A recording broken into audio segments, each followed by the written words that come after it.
একবার মক্কার এক বৃদ্ধ মহিলা রাসূলুল্লাহ সাল্লাল্লাহু আলাইহি ওয়াসাল্লাম এর সাথে দেখা করলেন। ওই মহিলা তখনও ইসলাম গ্রহণ করেনি এবং নবীর সাথে শত্রুতা করেছিল। কিন্তু একদিন তিনি তার গ্রাম ছেড়ে অন্যত্র যাওয়ার সিদ্ধান্ত নিলেন। যাত্রাপথে তিনি প্রচুর জিনিসপত্র নিয়ে যাচ্ছিলেন, যা বহন করতে তার জন্য খুব কষ্টকর ছিল। রাসূলুল্লাহ সাল্লাল্লাহু আলাইহি ওয়াসাল্লাম পথে ছিলেন এবং তাকে দেখেছিলেন। তিনি মহিলাকে সাহায্য করার প্রস্তাব দেন।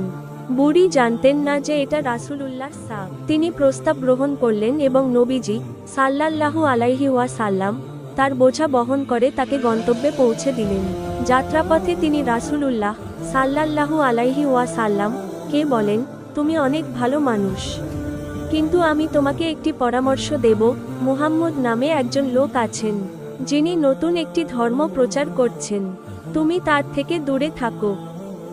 রাসূলুল্লাহ সাল্লাল্লাহু আলাইহি ওয়াসাল্লাম নীরবে তার কথা শুনলেন এবং একটিবারও তাকে বিরক্ত বা অপমান করেননি, বরং তিনি তাকে তার গন্তব্যে নিরাপদে পৌঁছে দিলেন।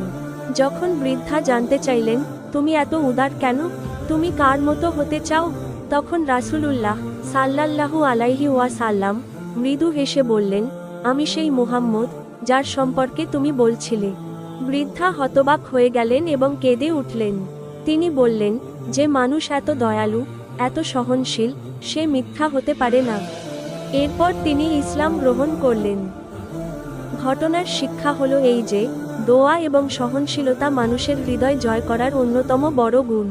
রাসূলুল্লাহ সাল্লাল্লাহু আলাইহি ওয়াসাল্লাম এর চরিত্র ছিল এত দৃষ্টান্তমূলক যে, তার শত্রুরাও তার গুণে মুগ্ধ হতো।